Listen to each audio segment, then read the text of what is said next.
This channel does not promote any violent, harmful, or illegal activities. All content provided by this channel is meant for an educational purpose only. কালকে আবার মারপিট হয়, আমি বাড়িতে ছিলাম না।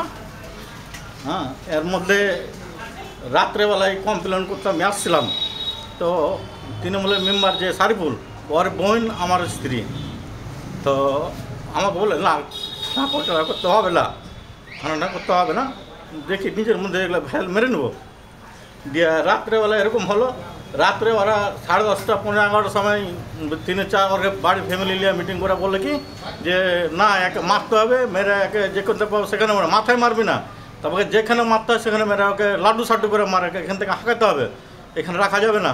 হ্যাঁ, ইমানেরা কী করবে দেখবো, আর কে কী করছে ওটাই দেখবো।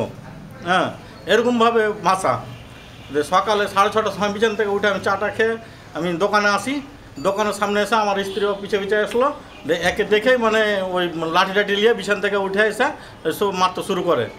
এরকম কি গন্ডগোল বলতে পারো? গন্ডগোল টাকা পয়সা নিয়ে বলতে আমি বহু দিনকার আগে একটা টাকা পাই, ওকে 3টা টাকা পাই, একটা গাড়ি ভাড়া পাই, একটা 6.5 দোকানের বিল পাই, একটা মেম্বার ওই তৃণমূলের মেম্বার গত বডিতে ছিল আপনার শফিকুল মেম্বার, ওর কাছ থেকে 3,500 টাকা পেতাম। তো ওই সারিফুল বলে আমি দিয়ে দেবো টাকাটা। আচ্ছা, এটা গেল।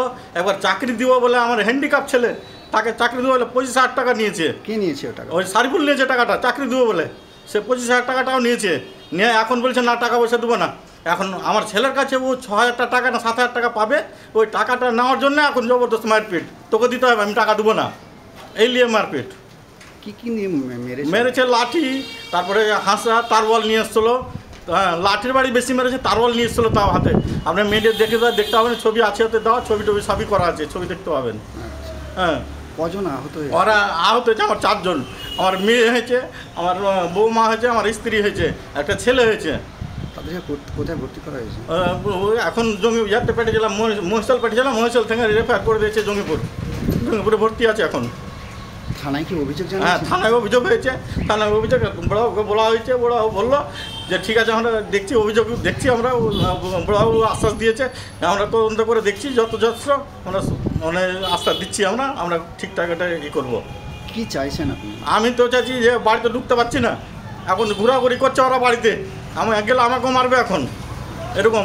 তা আমি চাইছি যে থানা থেকে যেটা হয় ব্যবস্থা, থানা থেকে করুক, আমার প্রশাসনিক করুক। ওরা তৃণমূল মেম্বার বলে এখন যে চেষ্টা করছে। সে কোন পঞ্চায়েতের মেম্বার? ওই গ্রাম পঞ্চায়েত হচ্ছে আপনার জগদাই 1, সারিফুল মেম্বার। তার বাড়িটা কোথায়? হরিপুর গ্রাম। আপনার বাড়ি? আমারও হরিপুর গ্রাম, পাশাপাশি বাড়ি। আমার স্বামী হ্যান্ডিক্যাপ, আমার স্বামীর কাছে 25,000 টাকা দেওয়া হয়েছে চাকরির জন্য। কাকে দিয়েছিলেন 25,000 টাকা? মেম্বারকে দেওয়া হয়েছে। মেম্বারের নাম কি? সারিফুল মেম্বার। সে কোন দলের মেম্বার? তৃণমূল। তৃণমূলের মেম্বার? হ্যাঁ, তৃণমূল মেম্বার। টাকা চাইতে গিয়ে কী হয়েছে? টাকা চাইতে গেছে, মারধর করছে, দিবে না, অত্যাচার করছে, আমার ননদকে মেরেছে, আমার শাশুড়িকে মেরেছে, হাত ভেঙে দিয়েছে, এখন হাসপাতালে ভর্তি আছে। আপনাকে কি মারধর করেছে? আমাকে মেরেছে, তার জন্য আমি থানায় এসেছি। থানায় অভিযোগ করা হয়েছে? হ্যাঁ, থানায় অভিযোগ করা হয়েছে। কি চাইছেন আপনারা? আমরাও শাস্তি চাই। আপনারা কি বাড়ি ঢুকতে পারছেন? না, আমরা বাড়ি ঢুকতে পারছি না, বাড়িতে আমাদের মেরে বাড়ি থেকে বের করে দিচ্ছে, বাড়িতে